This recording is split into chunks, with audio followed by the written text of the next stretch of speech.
बिस्मिल्लाहिर्रहमानिर्रहीम। अस्सलाम वालेकुम नाजरीन, live with doctor Shahid Masood के साथ मैं हूं नाइला अली। नाजरीन, वज़ीर आला उस्मान बुज़दार साहब ने आज मरी का दौरा किया और मरी को ज़िला बनाने का ऐलान किया, जबकि उनके सामने इब्तिदाई रिपोर्ट भी मरी सानहे पर पेश की गई। दूसरी जानिब 12 तारीख को मुतवक्के IMF जायज़ा कमेटी का इजलास हुकूमत पाकिस्तान की दरख्वास्त पर मुलतवी कर दिया गया है। इस समेत दिन भर जो अहम मौज़ूआत रहे हैं उन पर बात करेंगे। हमारे साथ स्टूडियो में मौजूद हैं डॉक्टर शाहिद मसूद। अस्सलाम वालेकुम डॉक्टर साहब। सर, सानहा मरी के बाद आज दिन भर हमने मुख्तलिफ इमदादी कार्रवाइयाँ देखी, उस पर मैं आपकी राय जानना चाहूँगी। क्या सेटिस्फैक्ट्री था जो दिन भर हमने हुकूमत पाकिस्तान की जानिब से इक़दाम किए गए उस पर? और कल कौमी असम्बली का दोबारा इजलास तलब हुआ है, उसके बाद IMF से भी बात करने के लिए जो जायज़ा कमेटी का इजलास है उसको भी मुलतवी करने का हुकूमत ने दरख्वास्त की हुकूमत की जानिब से। दोनों पर मैं आपकी राय जानना चाहूँगी। देखें, पहली बात तो ये है कि ये जो अल्लाह ताला रहम फरमाए सब पे, और ये जो बदकिस्मत वाक़या एक पेश आया है मरी, और बहुत से मरी तो ज़ाहिर है कि सेंटर पॉइंट है, लेकिन एक बड़े इलाके में ये सानिया पेश आया। तो मुझे नहीं पता कि आज क्या इस पे हुकूमत की तरफ से कौन सी ऐसी कार्रवाइयाँ हैं जो जिनके ऊपर बात की जाए या जिसके ऊपर बहस की जाए। लेकिन मैं सिर्फ एक बात आपको बताऊं, और वो ये है कि जो ये अपने पीछे सवालात और बहुत सारे ज़ख्म छोड़ गया ये वाक़या। बहुत सी बातें ऐसी होती हैं जो रह जाते हैं, बाज़ वाक़यात, और वो लोग भूलते नहीं हैं, किसी भी सूरत नहीं भूलते, और वो कनेक्ट करते हैं अपने आप को कि यार वो उस वक्त ये वाक़या हुआ था। ठीक है, इस वाक़े को लोग ये लोगों के जहन में रहेगा तवील अरसे तक।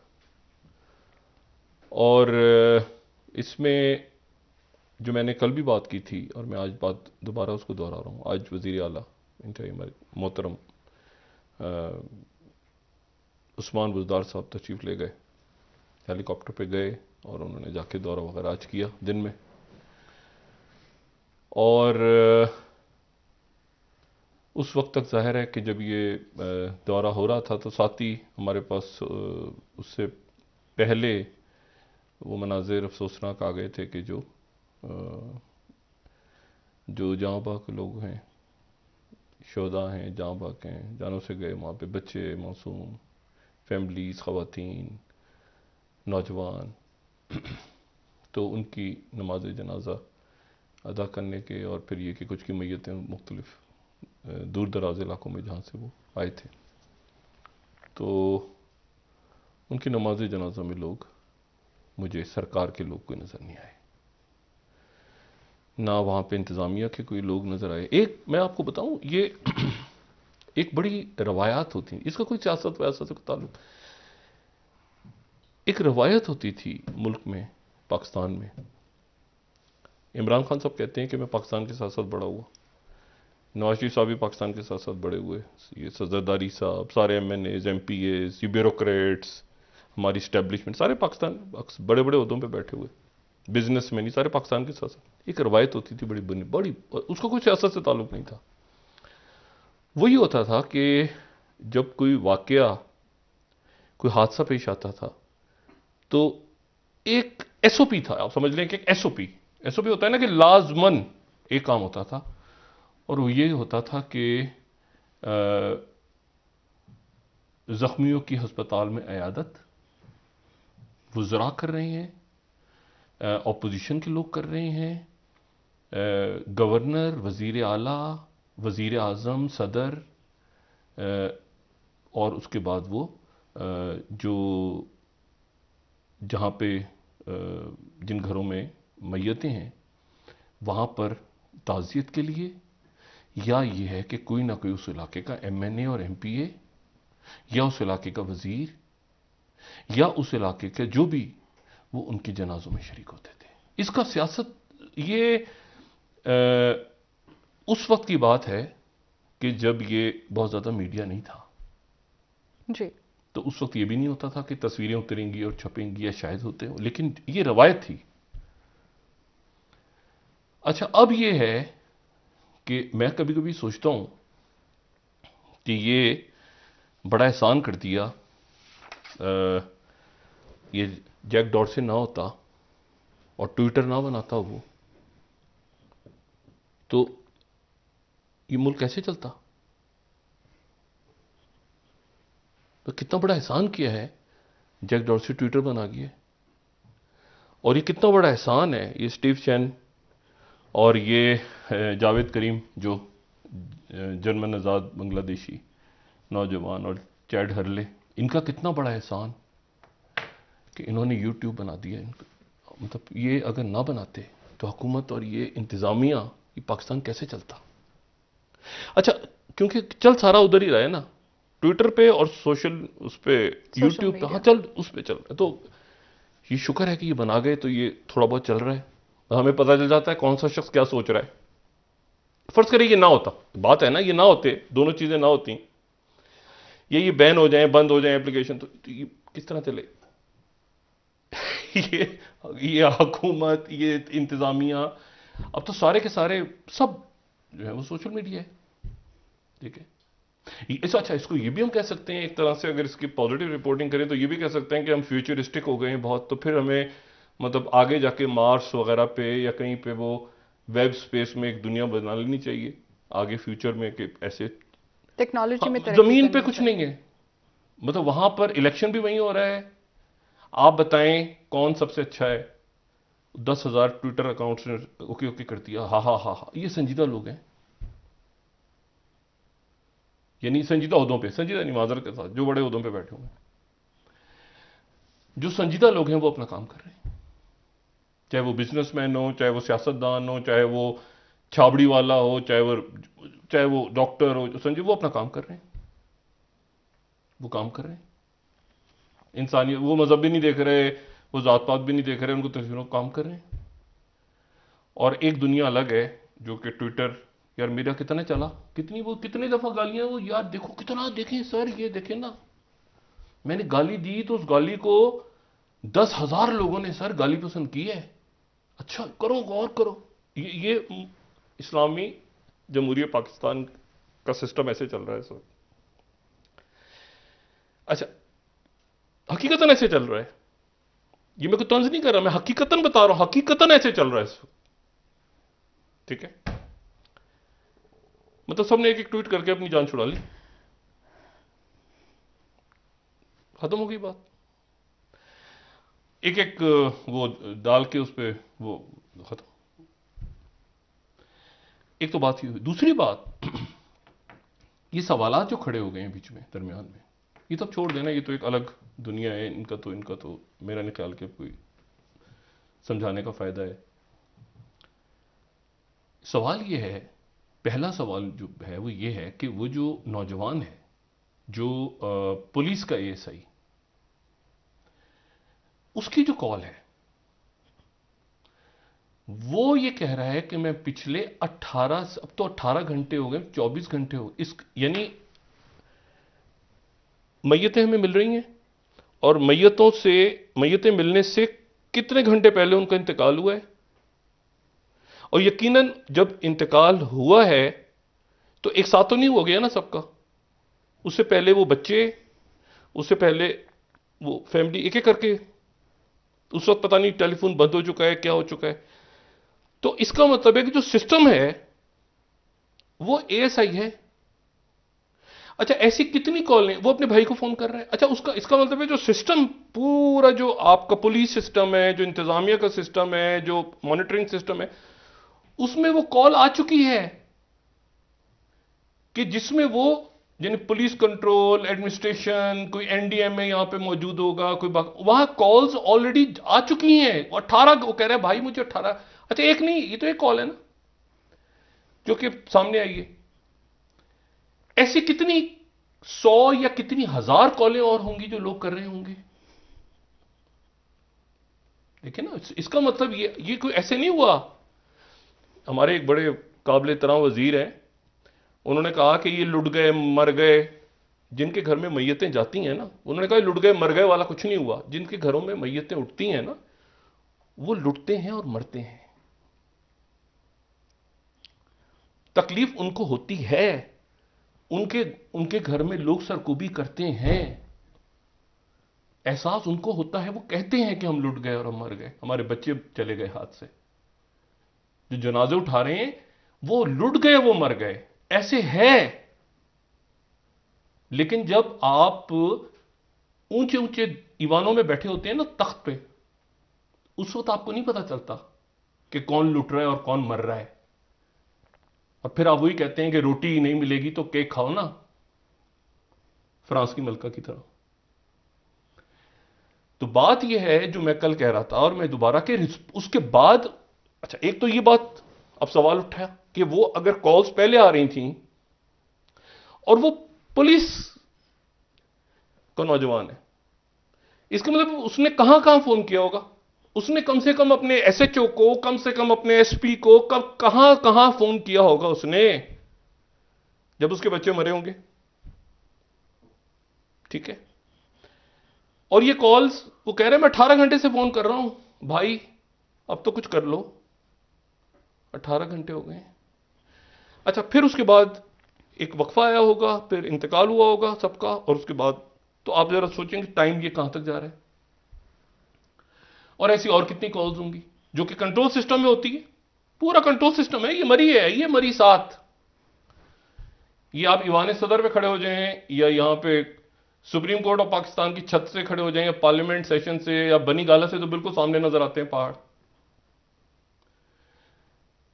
ये कोई दूर उस्ताद किसी इलाके में नहीं हुआ वाकया। तो पहली बात तो ये कि टेलीफोन कॉल्स अगर आ रही थी। अच्छा, फिर रवैया देखें, रवैये मैंने आपसे कहा ना कि अमूमन ऐसे अमूमन होता था कि खुशी पे, अब ये कुछ हो गया है कि जनाजे के पास, अब इसकी क्या वजह है, जनाजा नहीं पढ़ना, बीमार की आदत नहीं करनी, ये भी नया सिलसिला चल पड़ा है। अब क्या है अल्लाह जानता है बेहतर। लेकिन एक आम सी बात होती थी और इसमें कोई कहता नहीं था, एसओपी होता था। हादसा हो गया, हमने खुद देखा हुआ, एक्सीडेंट हो गया बस का, जनाब वजीर पहुंचे हुए हैं, जनाब अस्पताल में जख्मी हो गया, आदत, उनको फूलों का गुलदस्ता दे रहे हैं, सर पे हाथ रख रहे हैं, फोटो ऑफिस से ही। आधा दुख आधा गम वहीं खत्म हो जाता है लोगों का। जब ये होता है ना कि यार मुझे एक कंधा तो दे दो रोने के लिए, तो आप सिर्फ एक कंधा ही देना होता है ना आपने, कि कंधा अपना ऑफर करते हैं, गले लगाते हैं, मसला खत्म हो जाता है। यहां वो कंधा भी नहीं है कि जिसपे लोग कंधे अपना सर रख के, कोई मां, कोई बहन, कोई, ये जो एटीट्यूड है ना। कल यहां फंक्शन हो रहा था दिन में, और ठीक है बहुत बड़ी तादाद में नौजवान आए होते। परसों रात को जब ये शुरू हुआ ना, ये सारा सिलसिला, तो बारिश वारिश और सुबह सारा, अब जाहिर नौजवान बच्चे आए हुए हैं और एक फंक्शन था और एक उसमें मुनासिब था उसको, हमारे दोस्त फखर आलम कर रहे थे, और अच्छा स्पिरिट वो जरूरी था, वो उसको ठीक था। दिन के तमाम दिन वज़रा का वहां बैठना जरूरी नहीं था। ये दिन का फंक्शन है, ये रात का नहीं है, ये दिन का फंक्शन है। वज़रा का बैठना जरूरी नहीं था। फैसल जावेद साहब को उठना चाहिए था, उठ जाना चाहिए था वहां से। जुल्फी बुखारी साहब को उठ जाना चाहिए था। शहजाद वसीम साहब पे मुझे हैरत है, क्योंकि बहुत सॉफ्ट, बहुत बहुत मतलब उनको उठ जाना चाहिए था वहां से। क्योंकि जो बाहर से मेहमान आए हुए थे, मतलब वो ज्यादा शायद खुश होते कि यार ये यहां पे गुजरा, ये दिन में उठ जाना चाहिए था इनको। ये शाम तक चलता रहा। फिर मैंने कल भी जिक्र किया, इसको मैंने सोशल मीडिया पे भी डाला, लेकिन मैंने कहा भी मैं देखता हूं कि क्या रिस्पॉन्स आता है। कोई रिस्पॉन्स नहीं आया। बच्चे आए हुए थे, वो फंक्शन चल सकता था बिल्कुल उसी तरह से। उसको फखरे आलम साहब हमारे जो दोस्त हैं, उनमें इतनी एनर्जी है कि वो उसको प्रोग्राम को एनर्जाइज रखते। वो एक स्पॉन्सर प्रोग्राम ठीक था, वज़रा को उठ जाना चाहिए था कि सानिया पेश आ गई है तो हम जरा जा रहे हैं यहां से, ठीक है। लेकिन ये कि नहीं, मैं कोई किसी की मुजम्मत नहीं कर रहा, मैं एक राय दे रहा हूं कि उठ जाना चाहिए था। जब वो तादाद आ रही थी ना, 18 हो गए हैं, 17 हो गए हैं, 22 हो गए, तो जहन जिम्मेदार उहदों पे उठ जाए वहां से। चला लेगा फखरे आलम, उसको जबर एनर्जेटिक बंदा है, वो चला लेगा, लोग क्राउड व्राउड वो सारा चलेगा। आप उठ जाए वहां से, आप जिम्मेदार उहदों पे हैं, वो भी जिम्मेदार वो लेकर। लेकिन चूंकि बच्चे, वो फंक्शन भी होना है तो उसको होने दें, वुजरा उठ जाते वहां से, नहीं उठे। अच्छा देखें, अब इसको ये किसकी जिम्मे, ये पता एटीट्यूड अब कैसा हो गया, एटीट्यूड ऐसा हो गया कि छत के ऊपर एक पानी हो और बच्चा जाए छत के ऊपर और बच्चे का पैर फिसल जाए, बच्चा गिर जाए छत के ऊपर से और उसकी डेथ हो जाए छोटे बच्चे की, तो उससे जो मतलब आम जो पुराना घटिया किस्म का दौर होता था उसमें तो ये होता था कि जाके उसकी माँ अगर हो रही है तो माँ से जो बच्चा माँ से ताज़ियत की जाए, उसके बाप से ताज़ियत की जाए, दुआ की जाए वापस। लेकिन अब मुझे लगता है कि ऐसा होगा कि ये कहा जाएगा कि आपको शर्म नहीं आती, आपको नहीं पता था कि छत के ऊपर पानी पड़ा है, आपने बच्चे को जो है छत पे भेज दिया और बच्चा गिर गया। इस कौम का क्या बनेगा जहां पे माएँ जो हैं वो अपने बच्चों को छत पे जाने से नहीं रोकती और सड़क पे जो है उनके बच्चे जो है बरामदे में खेल रहे होते हैं और वहां पानी पड़ा होता है, और फिर उसके बाद किस कदर जाहिल कौम है ये। यानी भाई मसला ये है कि सड़क पे फिसलन होगी, अभी तहकीकाती रिपोर्ट देखिए, सड़क पे फिसलन है, लोग फिसलन से मर गए, लोग गैस से मर गए। उन्होंने क्यों गैस से मर गए, इसलिए कि उन्होंने हीटर जला लिए थे, तो सर्दी में उनको हीटर नहीं जलाने चाहिए थे। यानी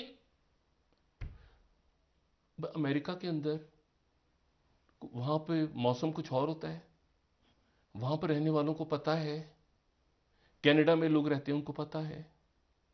अगर मुझे बताएं कि पाकिस्तान में बर्फबारी बहुत कम होती है, यहां पर आप छोटी गाड़ियां हैं लोगों की, आप लोगों को बता रहे हैं कि जी वो वहां पर ऐसे अमेरिका में देखें, ये कौम ही जाहिल है। मैंने कहा ना, एक जाहिल कौम है और उसको इतने आलिम फाजिल लोग चूंकि रास ही नहीं आ रहे ना, वो देखें वहां तो ऐसे होता है, ये होता है, ये यूं यूं कीड़े मकोड़े को पता ही कुछ नहीं है। मतलब क्या पता है यार, ये फजूल आदमी सड़क पर जा रहे हैं तो क्या पता कार्बन मोनोऑक्साइड क्या होती है, उसको पता होना चाहिए था ना कार्बन मोनोऑक्साइड का, कि गैस होती है, उस गैस के अंदर कार्बन होता है, उसमें ऑक्सीजन, उसको पता होना चाहिए था। हमारी गलती थोड़ी, उसको नहीं पता कार्बन डाइऑक्साइड। यानी जो मैंने कल भी बात की थी ना कि आप इसको यानी इसको अच्छा वो खैर वो भी ब्लॉक हो रहे हैं, उसको भी छोड़ दें आप सोशल मीडिया को। लेकिन मैं सिर्फ ये कह रहा हूं कि अगर ये ना हो, फर्ज करें बयानात, ताजियत, हुकूमत भी नहीं, मैंने चंद रोज पहले बात की थी कि हमारी रवायात का चली गई हैं, ताजियत जो है वो जनाजों में जाना, खुशी गमी सारा खत्म हो गया, वो सबसे ताजियत कर ली कि बड़ा दुख होता हो गया वजीरों ने। लेकिन जहां पर होता है, आप मतलब मैं नहीं, जिनके घर में बच्चे चले जाते हैं वो लुट गए, वो लुट जाते हैं जनाबे वुजरा, वो लुट जाते हैं, वो मर जाते हैं। और मैं वुजरा से मुराद अपोजिशन को सबको कह रहा हूं इस वक्त, वो वाकई लुट मर जाते हैं, वो उनके घर में मातम होता है। शायद आपको इल्म नहीं है लेकिन वो बर्बाद हो जाते हैं जिनके छोटे छोटे बच्चे और कमाने वाले जिनके घरों के चले जाते हैं। लेकिन मसला ये है कि ये कौम जो है इतनी घटिया कौम है कि ये इस काबिल ही नहीं है कि इनको इतने जबरदस्त लोग मिलें कि जो बताएं कि देखिए फिनलैंड में कैसे, उनके कितने जबरदस्त लोग हैं फिनलैंड में, उनको पता है कि आइसलैंड में उनको पता है कि कैसे जब बर्फान, हाँ वो आइसलैंड का बताए ना, आइसलैंड में बर्फानी तूफान होता है तो कैसे वहां पे चला जाता है, कौन से कपड़े पहन के जूते पहन के निकल, उनको अच्छा कोई भूख प्यास से मर जाए, ये पागल लोग हैं, इनको नहीं पता वो अफ्रीका में सहारा में कैसे लोग सरवाइव करते हैं, डेजर्ट में क्या लोग हैं ये। ऐसी लॉजिक होगी आपके पास कि आप सर पर बैठेंगे, हाँ भाई थैंक यू वेरी मच जैक डॉट से, आपका बहुत शुक्रिया, आपका भी शुक्रिया यूट्यूब, ये दोनों एप्लीकेशन जब तक चल रही हैं आप दोनों का शुक्रिया। सादिक सिंजरानी साहब बड़ा सानिया पेश है, उनके छोटे भाई का कल इंतकाल हुआ एक्सीडेंट में, और इंतहाई नफीस शख्सियत वो भी, और उनके भाई जो हैं उनका भी, तो हमारी तरफ से ताज़ियत, अल्लाह ताला उनके दर्जात बुलंद फरमाए। और इस कौम को, अच्छा ये जो अब मुझे ये बताएं, ये मरी के होटल, यानी आप उन होटल्स को कहने का तो कोई फायदा नहीं। मैंने कहा एक था वो चिकने घड़े पे बूंद गिरी और फिसल गई। तमाम होटल्स को अब छोड़ दें, वो इतने मांग रहे थे होटल माफिया, वो छोड़ दें। आप कहते हैं कि अगले 24 घंटों तक, ये जब तक तमाम फंसे हुए लोग वहां नहीं निकलते, तमाम सरकारी इमारतें, वहां पे रेस्ट हाउस आपको पता है कितने हैं? आप जरा रेस्ट हाउसेज, सरकारी रेस्ट हाउसेज देखें वहां जाके। हर अदारे का एक रेस्ट हाउस बना हुआ है वहां पे, जहां उस अदारे का सरवरा और उसके अहले खाना जाके आराम फरमाते हैं। आप कहते हैं सारे सरकारी रेस्ट हाउस, पंजाब हुकूमत, वफाकी हुकूमत और तमाम होटल्स, हम सबके दरवाजे खोल रहे हैं और जो भी खर्चा होगा वो हुकूमत देगी। 24 घंटे फंसे हुए ना लोग, फिर निकाल रहे हैं ना बच्चों को। आप होटल्स का क्या था, वो क्या था, एहसास प्रोग्राम और फलाना और दिमागना। ये अल्लाह पे बरकत उठाता है चीजों से। देखें, एक तो ये छोड़ देना, ये अदालतें क्या कर रही हैं। मैं हमेशा कहता हूं मकाफात अमल, एक कानून कुदरत भी होता है। वो फिर समझाता है कि ये लुट गए मर गए, ये क्या चीज है। अल्लाह अपना करम करे सब पे। ये मजाक का वक्त नहीं होता, ना ही तमस्खर का वक्त होता है। और मतलब है इसमें ये जो बात है ना, मुझे मतलब वो 24 घंटे से अगर कॉलें कर रहा है और कॉल उसकी 18 घंटे यानी उसके इंतकाल के बाद, तो पुलिस सिस्टम में तो जा चुकी थी कॉल। तो पुलिस के बाद फिर क्या हुआ? फिर एडमिनिस्ट्रेशन कहां थी? फिर एमएनए एमपीएस कहां थे? फिर एनडीए में कहां था? फिर वजुरा कहां थे? फिर एमएनए कहां थे? उसे लाके एमपी, मतलब कई घंटे। ऐसा नहीं है कि वो अचानक वाकया पेश आ जाए तो हम कहेंगे, जिसमें ट्रेन एक्सीडेंट होता है मगर फाटक उड़ा उसके शोर होता है। ये तो एक डेवलपिंग स्टोरी थी जो कई घंटों तक जारी रही। उन घंटों के दौरान क्या हुआ, वो अगर टेप्स ना आती या वो वीडियोस ना आती तो क्या होता। और ये मरी है। तो अल्लाह ताला अपना करम फरमाए इस कौम पे। और ये किसी को, अल्लाह ताला किसी को ये ना कोई भी ना कहे कि हम लुट गए, हम मर गए, हम बर्बाद हो गए। उस वक्त से अल्लाह ताला हम सबको महफूज रखे, सबको महफूज रखे। लेकिन लुट जाते हैं लोग, बर्बाद हो जाते हैं, मर जाते हैं लोग। हमने भी मर जाना है। एक सच है, सिर्फ एक सच, और वो यही सच है कि हम सब ने मर जाना है। इसके अलावा बाकी सब झूठ है। तो इसलिए ये लुट गए मर गए मजाक ना उड़ाएं। अच्छा, एक तो बात ये होगी। दूसरी बात ये आईएमएफ का स्यापा। अब मुझे नहीं पता कि ये 12 तारीख को हमने गुजारिश की थी उनसे कि आप इजलास रखें अपना, और हम उससे पहले पहले ही कानून साजी कर लेंगे जी। अब वो कानून साजी नहीं हो पाई। और शौकत तरीन साहब हमारी इंतहाई काबिल एहतराम, परसों वो उन्होंने बड़ी अच्छा बयान दिया। वो भी मतलब माशाल्लाह सेनेटर हैं हमारे काबिल एहतराम। उन्होंने कहा मेरे पास बटन्स हैं, मैं जब तक स्विच बटन दबाऊंगा, मतलब मैं, अब यकीन करें कि मुझे नहीं समझ में आया कि बटन्स वो क्या, वो न्यूक्लियर आ गया, फर्स्ट स्ट्राइक सेकंड स्ट्राइक क्या है? करें करें।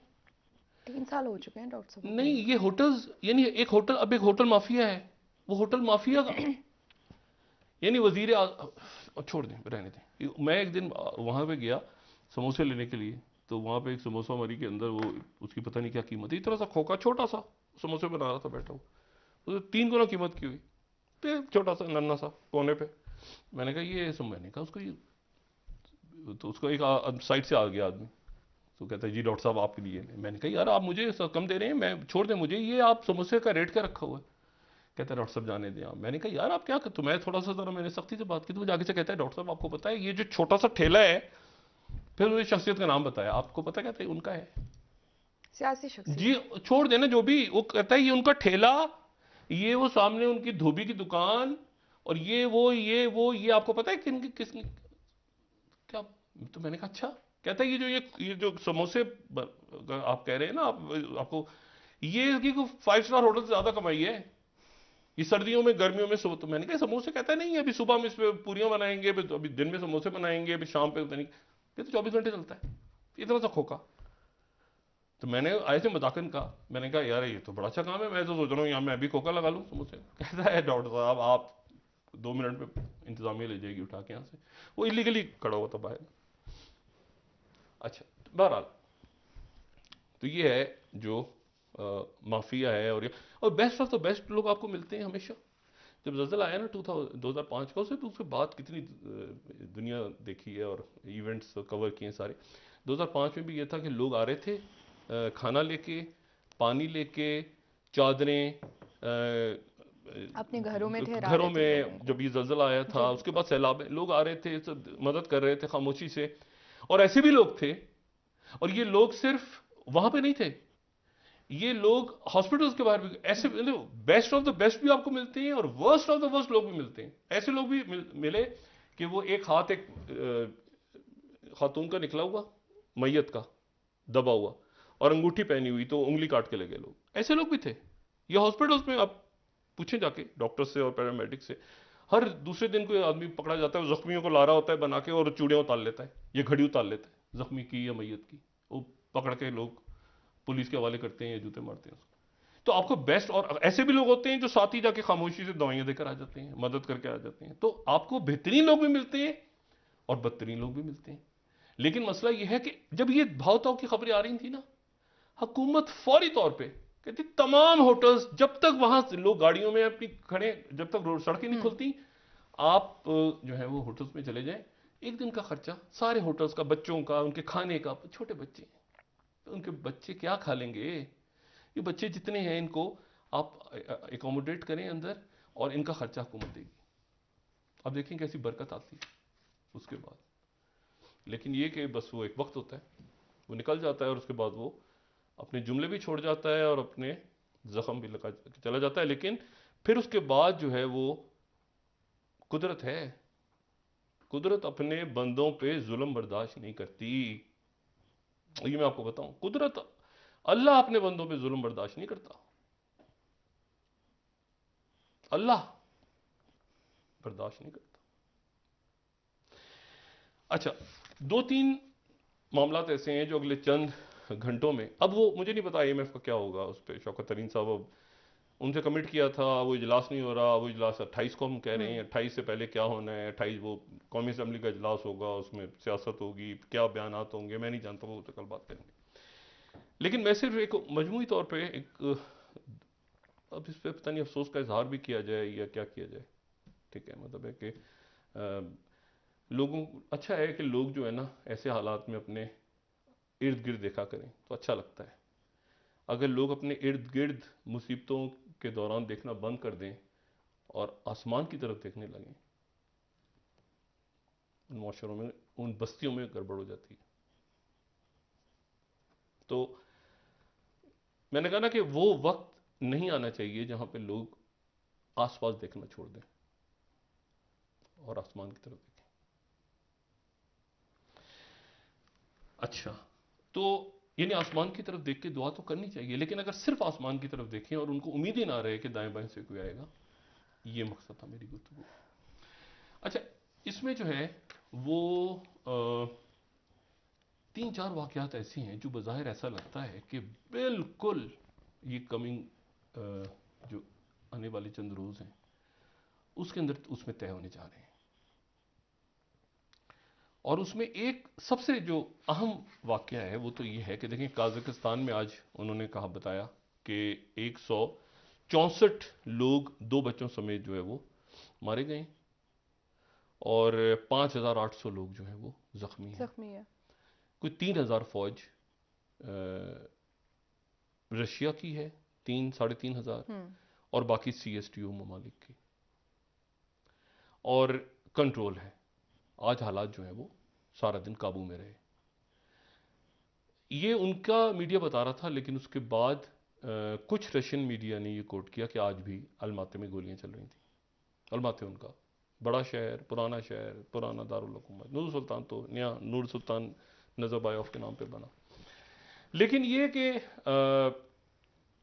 फौज कब तक रहेगी, कितना स्टे करेगी, क्या पुतिन ने टेक ओवर कर लिया काज़ाकिस्तान को, क्या तोबायोफ जो है उनके हक में चला गया सारा का सारा मामला, क्या नूर सुल्तान नजरबायोफ को जो है वो साइन ऑफ कर दिया, या उन पे, क्योंकि इल्ज़ाम गद्दारी का लगाया है सदर ने, क्या दोनों रहेंगे पुराने सदर और मौजूदा सदर, क्योंकि जिन साबिक जो उनके जो करीम मसीवोव को गिरफ्तार किया है वो तो वज़ीर आज़म रहे हैं नज़रबायोफ के, तो क्या नज़रबायोफ अपने पूरे क्लैन को या क्योंकि नारे भी उनके खिलाफ ही लग रहे थे, ठीक है ना, तो अब मसला ये है कि क्या वो रहेंगे, क्या इनमें से इनकी सुलह हो जाएगी। इंटर एलीट लड़ाई कहा जा रहा है इसको, यानी आम लोग नीचे, एक तीसरा तबका भी मुजाहरा कर रहा था ना, वो तो उनकी तनख्वाहें और वो बिल्कुल किनारे, मशरिकी किनारे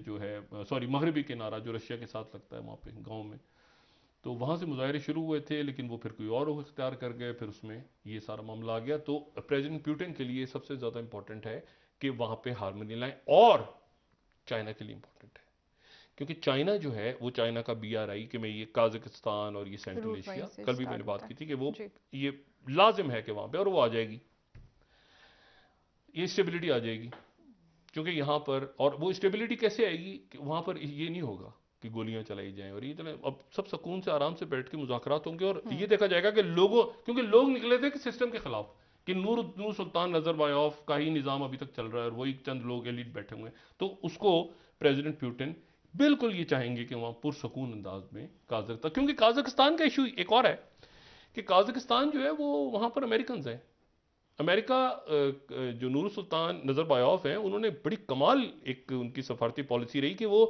अमेरिका के भी करीब आ गए, वो रशिया के भी और चाइना के भी, लेकिन अब मौजूदा सूरत हाल में चूंकि रशिया की, इसीलिए सेक्रेटरी ब्लिंकन ने कहा था कि काजाकिस्तान से कि आप कैसे पहुंचे वहां, ठीक है, C5+1 जो था, तो उसमें सेंट्रल एशिया के साथ अमेरिका ले, तो काजाकिस्तान और वहां पे अमेरिकन कंपनीज जो ऑयल का बिजनेस है और इन्वेस्टमेंट से मौजूद है, तो उन्होंने कहा आपने CSTO को कैसे बुलाया, तो एक तरह से तोबायोव जो है वो स्ट्रांग भी बने कि पुतिन का, अभी तक मैंने कहा ना कि वो हवा में है कि क्या मुकम्मल तौर पे पुतिन उनको सपोर्ट करते हैं, या पुतिन जो है वो, या क्योंकि वो जाहिर है कि वो उस इन्फ्लुएंस से तो निकल गए अब अमेरिका के, तो पुतिन उनको रखते हैं या नूर सुल्तान के साथ बिठाते हैं उनको, या फ्रेश इलेक्शंस कॉल करते हैं, प्रेसिडेंट पुतिन कर लेंगे, कर लेंगे, ठीक है।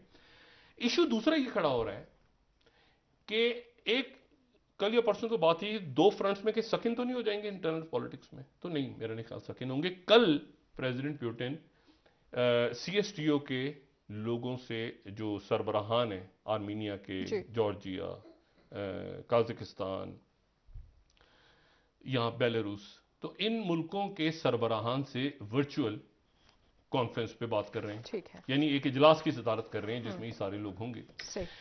और उसके साथ ही आज एक बहुत अहम दिन ये है कि आज से लेके ये जो हफ्ता है, जी सर, पहली पहली बात तो ये कि 14वां इजलास होने जा रहा है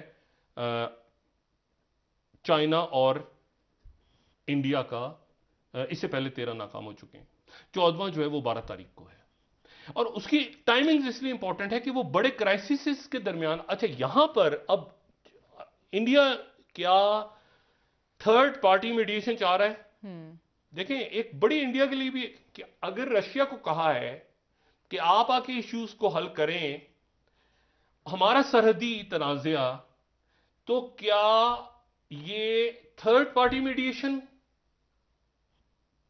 क्या इंडिया थर्ड पार्टी मीडिएशन की तरफ जा रहा है कि कह रहे हैं बहुत दिनों से ना बात हो रही है ना कि प्रेसिडेंट पुतिन सबने कहा कि आप हमारी, तो क्या प्रेसिडेंट पुतिन, तो इसका मतलब यह है कि जो बाकी सरहदी तनाज़ात हैं क्या वहां पर भी थर्ड पार्टी मीडिएशन हो सकती है, क्या ये थर्ड पार्टी मीडिएशन की तरफ क्योंकि बाकी तो करारदादें हैं और बाकी मुल्क भी तो हैं जिनके साथ मुख्तलिफ हवाले से मामलात इंडिया, तो थर्ड पार्टी मीडिएशन को क्या सरकारी तौर पर एक्सेप्ट कर लिया है या नहीं किया। आज उनकी तरफ से बयान आया कि हमने नहीं किया, ये थर्ड पार्टी मीडिएशन नहीं, दो मुल्क आपस में बात करेंगे। अच्छा, दो मुल्क आपस में बात करेंगे तो क्या चाइना की भी यही अंडरस्टैंडिंग है कि यही वो वक्त है, क्योंकि इंडिया की देखें, इंडिया नहीं, प्राइम मिनिस्टर मोदी, ये इंपॉर्टेंट इसलिए है सारा कि जब ये मुज़ाकरात हो रहे होंगे तो इसी दौरान रशिया और नेटो, रशिया और अमेरिका, आज रात को वेंडी शर्मन और रशियन डिप्टी फॉरेन मिनिस्टर जी। वियना में उनको डिनर पे, हालांकि मुलाकात कल से होनी थी बाकायदा, लेकिन आज डिनर हो रहा है रात को, वो आज से शुरू हो रही है। कल फिर वो उनकी मीटिंग है, ठीक है, ब्रसल्स में, जेनीवा में, वियना में। ये कल परसों ये 3-4 दिन रशिया, अमेरिका, रशिया, नेटो, और इसमें नेटो की मीटिंग इसलिए इंपॉर्टेंट है जी।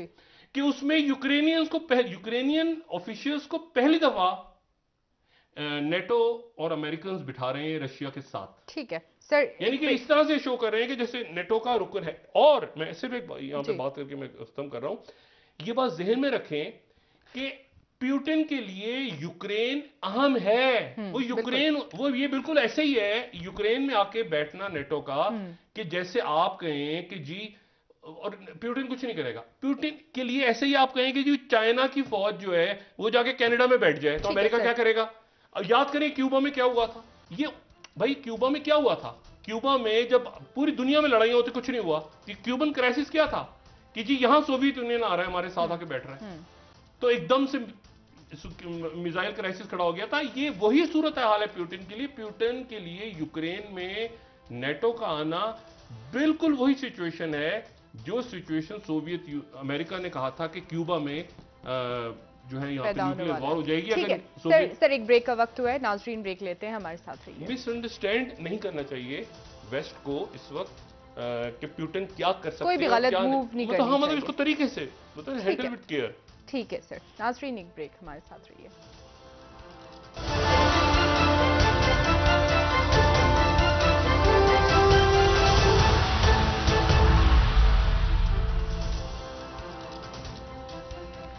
वेलकम बैक नाजरीन। जी डॉक्टर साहब, 12 तारीख को जो मुतवक्के IMF का जायजा कमेटी का इजलास था वो मुलतवी हो गया है हुकूमत पाकिस्तान की दरख्वास्त पर। इसके कॉन्सिक्वेंसेस क्या होंगे? क्या डिले से, ताखीर से हुकूमत पाकिस्तान को मुआशी तौर पर कोई नुकसान पहुंचेगा? नहीं, देखिए वो हम IMF के प्रोग्राम में हैं। मुझे इसकी मैं तो नहीं अभी कह सकता कि ये इजलास मुलतवी होने से, और 28 तारीख को हमने रिक्वेस्ट की है, तो क्या 28 को ही होगा या वो कोई और डेट देंगे कि किसी और तारीख को रखा जाए, उस तारीख को? क्योंकि ये डेट हमने ही उनको दी थी कि हम 12 तारीख तक सारे बिल्स अप्रूव करवा लेंगे। उन्होंने कहा था कि आपने ऑर्डिनेंस नहीं, इसको अप्रूव करवाना है। अब हम उनसे कह रहे हैं कि हम इसको 28 तारीख को आप रख लें, हम उस वक्त तक मंजूर करवा लेंगे। तो अब मुझे नहीं पता कि क्या इसमें क्या सूरत होगी। हम प्रोग्राम में तो हैं, उन्होंने गालिबन मान भी ली है गुजारिश हमारी कि उन्होंने मुलतवी कर दिया उसको, उस इजलास को। लेकिन अब वो 28 तारीख को होगा, तो उससे पहले कैसे मामला चलेंगे? क्योंकि हम ही उनसे बार बार कह रहे हैं ना कि आप हमें पैसे दें। पैसे अभी उन्होंने मेरा ख्याल है दिए नहीं हैं, वो देंगे शायद इसके बाद जब भी शराइत पूरी हो जाएंगी। ठीक है जी, दूसरी केस, तो वो दूसरी केस उसके बाद आएगी। तो उस वक्त तक हमने हमारे पास ज़ाहिर है सऊदी अरेबिया के अभी कॉम्प्लेक्स मामला है, इस पर कल देखते हैं कि क्या वजाहत आती है हुकूमत की तरफ से और क्या बताया जाता है। लेकिन ये कि वो अगर वो मिलने के लिए हमने बहुत सारे इकदाम तो कर लिए हैं। अब वो बिल जो है वो मंजूर होना था। अब अगर वो जून में अगला बजट आना है, तो ये अगर जनवरी के आखिर तक होता है तो फिर ये फरवरी में पैसे आएंगे हमारे पास। तो फरवरी में पैसे आएंगे तो फिर उसके बाद ज़ाहिर है कि एकदम से वो हमें सारी शराइत भी उनकी पूरी करनी होंगी। तो फिर ये टैक्सेस क्या जो 340 के हैं अरब के, ये क्या फरवरी मार्च में जाएंगे, और ये तो फिर बजट का दिन होंगे। तो हुकूमत को ये सारी जो है। अच्छा, इसमें एक और बात मैं वो बात एक रह गई थी, ये 1122 होता था। मुझे ये नहीं पता, ये हर एक नंबर याद है 1122। ये बना था परवेज इलाही साहब के दौर में, इमरजेंसी में हर एक को कि किसी वक्त कहीं से कोई कॉल करनी, तो ये 1122 पे कितनी कॉल्स गई होंगी। ये 1122 का कहीं कोई चेक करेगा? ये 1122 काम करता है? मुझे ये नहीं 1122 बड़े फाल होता था इमरजेंसी में, तो वो कहाँ पे है 1122? या वो भी वहां पर भी अब फोन करें तो यही जवाब आता है कि हम नून में से शीन निकाल रहे हैं फिलहाल और हमें डिस्टर्ब ना करें। मतलब या वो है कोई अदारा या वो भी चला गया कहीं। अब सवाल मसला ये कि सवाल पूछा किससे जाए, ये भी तो इशू है ना। ये सवाल पूछा किससे जाए? डॉक्टर साहब, जो वज़ीर आला उस्मान बुज़दार साहब को रिपोर्ट पेश की गई, उसके मुताबिक इंतजामिया बर्फानी तूफान के थमने के बाद हरकत में आई। मैं इतना मतलब मुझसे उस्मान बुज़दार साहब का मैं मतलब बस मरी में थे आज डॉक्टर साहब उस्मान बुज़दार साहब। उनका बहुत मैं शुक्रगुजार हूँ, और वो उनका भी। और आपको पता है उस्मान बुज़दार साहब जो हैं वो तो एक तरह से डिफेक्टिव प्राइम मिनिस्टर हैं। जी। मतलब आप कुछ जो मतलब बस छोड़ दें। उस्मान बुज़दार साहब आज ना भी जाते तो कोई कुछ नहीं कर सकता था। उस्मान बुज़दार साहब जब तक सूरज चांद रहेगा बुज़दार साहब का नाम रहेगा, बस। ठीक है, लेकिन सूरज गरूब भी हो जाते हैं एक वक्त पे। अच्छा, चांद को गरें भी लग जाता है, ये भी चांद को ध्यान में रखना चाहिए, और सूरज को भी ध्यान में रखना चाहिए। अच्छा, छोड़ें इन बातों को, बात वहां की जाए जिन्हें फायदा हो कोई। ये जो मैंने आपसे बात की ना कि अच्छा, दो तीन इवेंट्स ऐसे हैं जो आपस में इंटरलिंक्ड हैं। एक तो मैंने बात की कि यूक्रेन का जरा ये नक्शा देखें। ये बड़ा, ये हमारे बिल्कुल साथ है ना। ये यूक्रेन, आप यूं समझ लें, Ukraine, Russia, Kazakhstan, India, China, central Asia, Afghanistan, ये सारा, और ये सारा का सारा एक है। मतलब जहन में अमेरिका क्या आता है, क्योंकि अमेरिका की जो पिछले 250-300 साल तक फॉरेन पॉलिसी रही है वो यूरोप ओरिएंटेड रही है। ये जो वर्ल्ड ऑर्डर बना आपका, ये यूरोप ओरिएंटेड था। पहली जंग में लोग भूल जाओ, जापान नहीं, जर्मनी याद रहता है। जर्मनी, नाजी, हिटलर, जर्मन उससे पहले पहली जंग अजीम, उससे पहले अमेरिका कैसे बना, ये सारा किस्सा यूरोप का है। ठीक है, कॉलोनियल पावर्स बन रहे हैं सारा इसमें। तो वो पूरा का पूरा यूरोप प्रायोरिटी रहा है हमेशा। उसके बाद सेकेंड वर्ल्ड वॉर के से पहले यूरोप प्रायोरिटी था। उसके बाद सेकेंड वर्ल्ड वॉर के बाद क्योंकि तेल निकलाया तो ये मिडिल ईस्ट और ये भी सारा प्रायोरिटी बन गया। अफ्रीका की प्रायोरिटी ये थी कि वहां से गुलाम जाते थे, ठीक है, और जहाज रुकते थे वहां पे। अच्छा, उसके बाद अब पिक्चर उलट गई है। अब यूरोप है नीचे तीसरे नंबर पे, और सबसे ऊपर आ गया एशिया। ठीक है, एशिया से मुराद मिडिल ईस्ट, एशिया से मुराद जिसको अमेरिकन एशिया कहते हैं, यानी साउथ ईस्ट एशिया, या ये सारा जो चाइना से रिलेटेड। अच्छा, अब मसला ये है कि वो ये ऊपर आ गया सबसे, और यूरोप नीचे है। तो नेटो जो है, कभी ऐसा हुआ नहीं है अमेरिका में, मतलब अमेरिका की तारीख में ऐसा नहीं हुआ कि अमेरिका के लोग ही यूरोप है ना सारा। फिर कोलंबस आ गया उठ के वहां से, तो जर्मन आ गए, तो लड़ाइयां हो गई आपस में, सिविल वॉर हो गई, यूरोप ओरिएंटेड है पूरा। अब उसमें पहली दफा ऐसा हो रहा है कि वो पूरा का पूरा स्ट्रेटेजिक शिफ्ट आ रहा है कि एक मिनट ठहर जाए, पहली प्रायोरिटी चाइना है, एशिया है। तो अब नेटो, यहां पर नेटो को भी रखना है साथ इस मरहले पे, और ये इसी हफ्ते डिसाइड हो जाएगा, हफ्ते 10 दिन में, कि क्या नेटो को प्यूटिन डिवाइड करने में कामयाब हो जाते हैं। क्योंकि प्यूटिन के पास जो है वो जाहिर है गैस पाइपलाइंस, तिजारत, लैंड, वैक्सीन, ये सारी की सारी जो है, तो मतलब चेन सप्लाई तो ज्यादा आम हो गई है ना, कि आप भरोसा नहीं कर सकते। याद करें, सबसे पहले कोविड फैल गया था क्रूजेस के अंदर, शिप्स के अंदर, तो सड़कों पे, ये तो मेनलैंड है ना आपस में, यूरेशिया एक ही मेनलैंड है ना बड़ा सा, तो यूरोप और एशिया तो आपस में मिलते हैं। गाड़ी में बैठे, चीन से शुरू करें तो आप पहुंच जाएंगे नीदरलैंड तक गाड़ी में बैठ के। तो इशू ये है कि यहां पर, अच्छा नक्शा अगर देखें यूक्रेन का, ये वाला नक्शा जो मैं कह रहा था, तो यूक्रेन दो हिस्सों में है। ये बुनियादी बात है बड़ी। एक उसका हिस्सा जो वेस्टर्न यूक्रेन है, वो वहां पर जितने इलेक्शंस होते हैं तो वहां पर प्रो वेस्ट हैं, और ये जो दूसरा इलाका है जो ईस्टर्न यूक्रेन है, यहां पे ज्यादा वोट डाले जाते हैं जो लोग प्रो रशियन है। मैं बड़ी महदूद, इसी को ये आप देख लें, ये यानी यूक्रेन एक तरह से दो हिस्सों में है। वो लिसानी यूक्रेनियन बोली जाती है, ये रशियन बोली जाती है। ठीक है, ये जो इलाका है, ये वो इलाका है जन डोंबास और क्रेमिया और ये सारा यहां रशियन, और वो इलाका है जिसके बारे में वो रिपोर्ट छपेंगे, वहां पे असला पहुंचा दिए सेपरेटिस्ट को, और वो सारा बीच में। तो इसलिए ये वहां पर ये एथनिक ग्रुप बड़ा इंपॉर्टेंट है। ठीक है ना, ये आप देखें ज्यादातर जो ब्लू है वो यूक्रेनियन, एथनिक यूक्रेनियन, और उसके बाद अगर येलो पे चले जाएं तो रशियन स्पीकिंग। तो ये यूक्रेन असल में ऐसे एक डिवीजन उसमें है एथनिक बेसिस पे। तो एक तो बात ये हो गई। तो ये भी एक आइडिया दरमियान में चला था कि यूक्रेन को स्प्लिट क्यों ना कर दिया जाए, ये वेस्ट का आइडिया था। अच्छा। या ये कुदरती उनका आइडिया था कि दो हिस्सों में कर दिया जाएगा। प्यूटिन किसी सूरत, ये जो होते हैं ना सैंक्शंस, अभी बात हो रही सैंक्शंस लग जाएंगी, स्विफ्ट पे पाबंदी हो सकता है लगे, उसका फायदा हो नुकसान हो। लेकिन कौमें सैंक्शंस, जब सलामती का इशू आता है ना, सैंक्शंस को कुछ नहीं होती सैंक्शंस। कौमें न्यूक्लियर बना लेती हैं सैंक्शंस में, इमर्ज होती हैं, इमर्ज होती हैं सैंक्शंस पाबंदियों में ही। ये कुछ नहीं होता। मैंने आपसे कहा ना कि ये क्या कितना, चाइना पे पाबंदियां लगी हुई हैं तो चाइना के रुक गया, ईरान पे पाबंदियां लगी हुई हैं, ईरान रुक गया, हम पे पाबंदियां, हम रुक गए थे। तो पाबंदियां लगना हल नहीं होता। बिल्कुल सर। इशू ये होता है कि यहां पे डिप्लोमेसी कितना काम करती है। और आखिरी बात, अफगानिस्तान के वजीर खारजा अमीर खान मुत्तकी, उनका पहला दौरा जो तालिबान हुकूमत का, उनका पहला दौरा ईरान का हुआ है। अच्छा, सही। और वहां पर उनकी मुलाकात हुई है अपने हम मनसब से, हाई लेवल वफूद पे और मुख्तलिफ मामला। ठीक है डॉक्टर साहब, कल बात करेंगे कि क्या अहम मामला थे। ठीक है सर, बहुत शुक्रिया डॉक्टर साहब। नाजरीन, प्रोग्राम का वक्त खत्म हुआ। कल इंशाल्लाह दोबारा आपसे मुलाकात होगी। मुझे नाइला अली को इजाजत दीजिए। अल्लाह हाफिज जी डॉक्टर साहब। अपना दोस्तों, रिश्तेदारों, गिरदोनवाह के लोगों का सब ख्याल रखिएगा। अल्लाह हाफिज।